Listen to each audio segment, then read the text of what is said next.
สบายดีเช้าวันอาทิตย์ของวันที่1วันเด็ก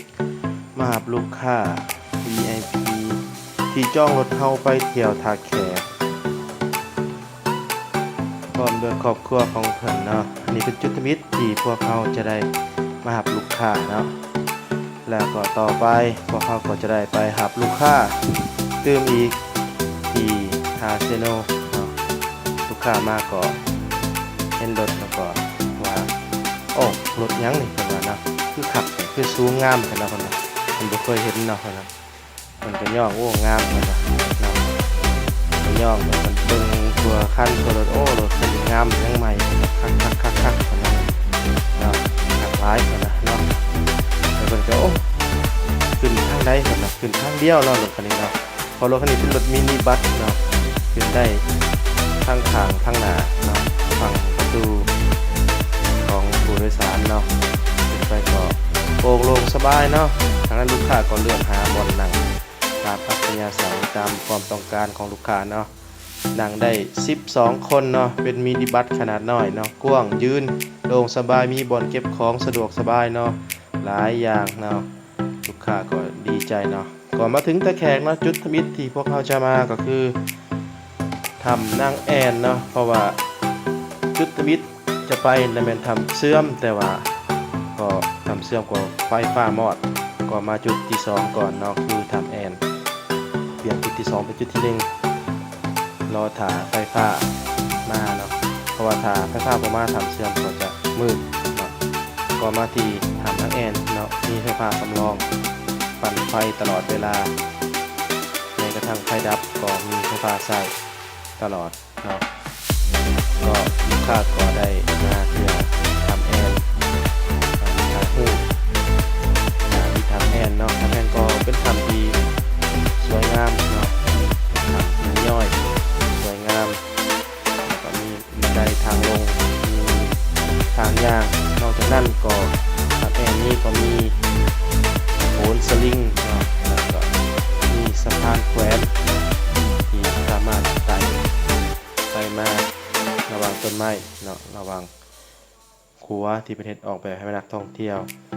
มาเที่ยวแล้วก็มาถ่ายรูปเนาะอยู่นี่ก็มีบอล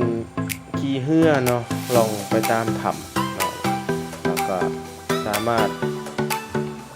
ลองเรือเนาะโดยที่มีไกด์นำเที่ยวเป็นคนพาลองเรือพายเข้าไปแล้วก็ออกมาเนาะนอกจากนี้เนาะเมื่อลูกค้า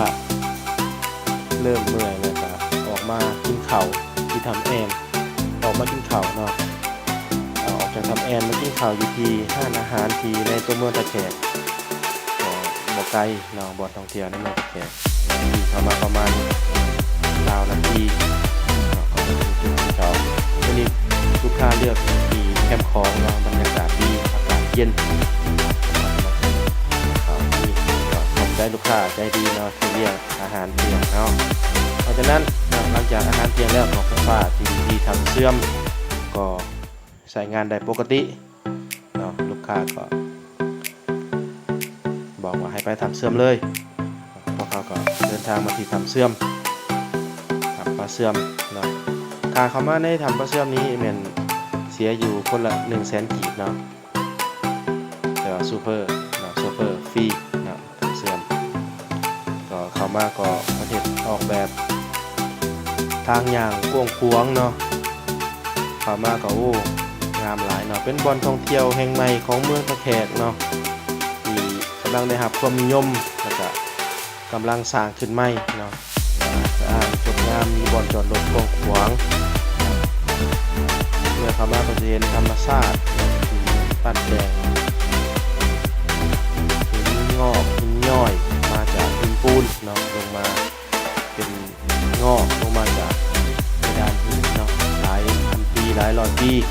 เนาะจึงได้สำนีเนาะคอยย่อยคอยยดลงมาแล้วก็เฮ็ดให้เกิดเป็นธรรมชาติสวยงามเนาะตามภาพที่เห็นเนาะแล้วก็เป็นผู้จัดงานหรือว่าเป็นผู้เจ้าของสัมปทานก็ได้เฮ็ดบันไดเข้าไปเนาะให้นักท่องเที่ยว สามารถย่างได้สะดวกสบายแบบแข็งแรงมั่นคงเนาะสามารถเดินไปมาได้พร้อมกันหลายคนนะครับทั้งมีไฟสปอตไลท์ส่องตลอดทางเลยเนาะแล้วก็มีไฟแสงสีส่องเฮ็ดให้ธรรมชาติสวยงามตื่นตื่นในถ้ำเชื่อมแห่งนี้ก็จะมีความยาวประมาณ800 เมตรเกือบ1 กิโลเนาะเกือบ1 กิโลคือว่าย่างกันเหนื่อยเลยแหละไปกลับกับพอดีตีไป2 กิโลเลยเนาะซึ่งย่างไปหาสถานที่จอดรถเนาะ200 กว่าเมตรก็เข้ามาก็จะเห็นบรรยากาศก็มื้อนี้ก็คนหลายเนาะมื้อนี้เพราะว่าเป็นมื้อวันเด็กหลายคนแล้วก็พาครอบครัวมาและทั้งเป็นวันอาทิตย์เป็นวันพักผ่อนของครอบครัวอีกด้วยเนาะแล้วก็กงกับวันเด็กเนาะหรือว่าวันปลูกต้นไม้อีกด้วยหลายคนก็พาครอบครัว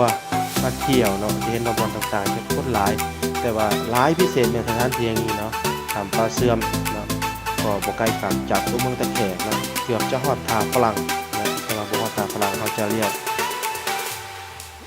ซ้ายมือประมาณ9 กิโลก็จะมีป้ายบอกสถานที่แห่งท่องเที่ยวทำปลาเสื่อมเนาะประมาณเข้ามาสะดวกสบายเนาะเป็นทางยางมาแล้วทางยางมาแล้วเข้ามาสะดวกสบายเนาะอย่างที่เห็นในภาพเนาะสวยงามเนาะ800 เมตรยางกันเมื่อยเลยเนาะก็รู้สึกว่าเวลาย่างก็ย่างไปเบิ่งธรรมชาติไปเนาะเบิ่งความงามของถ้ำไปก็จะรู้สึกว่าบ่มีความเมื่อยเนาะเพราะมันได้เห็นสิ่งต่างๆเห็นสิ่งแปลกใหม่หินงอกหินย่อยเป็นรูปต่างๆเนาะแล้วก็บวกถึงไฟที่สปอตไลท์ส่องใส่ก็เห็นให้สะท้อนแสงออกมาสวยงามสะท้อนแสงออกมาสวยงามแล้วก็ทำอย่างนี้เนาะเวลาย่างเข้ามาทางด้านในถึงว่าจะยาวเนาะแต่ว่าอากาศข้างในเย็นสบายเนาะเย็นสบายเย็นกว่าข้างนอกเนาะเย็นกว่าข้างนอกเย็นสบายอยากคือก็เปิดแอร์เนาะอยากคือก็เปิดแอร์แล้วก็มาตอนนี้ก็จะเส้นทางก็จะแคบลงน้อยนึงเนาะเพราะว่าตามสภาพของธรรมชาติเนาะเพิ่นเฮ็ดสภาพไปปรับตัวไปตามธรรมชาติเนาะก็จะเห็นว่าจะคนสูงเนี่ยก็จะได้ก้มเนาะในบ่อนี้เพราะว่ามันจะต่ำลงแล้วก็จะมีปลาเนาะปลาเสื่อมเนาะปลาเสื่อมแล้วก็ปลาหลายๆชนิดเนาะอยู่ในนี้ก็กล้องเขาก็อาจจะเบิ่งบ่เห็นเนาะที่เขาเจ้าเอิ้นว่าทำปลาเสื่อมกันน่าจะเป็นจุดนี้แหละเนาะทำปลาเสื่อมแล้วก็จุดนี้ก็จะเป็นจุดที่แคบน้อยหนึ่งนะเพราะเขาจะได้ก้มเข้าไปถึงจุดใจกลางของถ้ำจะเป็นไฮไลท์ของถ้ำที่คนหลายคนมาต้องให้มาฮอดที่นี่เนาะจึงเอิ้นว่ามาถึงถ้ำปลาเสื่อมถ้ามาบ่ฮอดก็มาบ่ถึงเนาะเพราะว่าหลายคนก็ถอดใจก่อนเพราะมันยาวหลายเนาะมันยาวหลายแล้วก็คนที่เดินบ่ไหวก็มักจะกลับออกไปเนาะแต่ว่าบอนนี่เนาะเมื่อจากผ่านจากบ่อนแคบมาแล้วก็จะเป็นบ่อนกว้างๆลานกว้างๆเนาะโล่งๆเนาะกว้างใหญ่เนาะแล้วก็เพิ่นจะเฮ็ดบันไดหรือว่าทางย่างอ้อมจุดไฮไลท์ของเพิ่นก็คือบ่อนที่มีถ้ำหินย่อย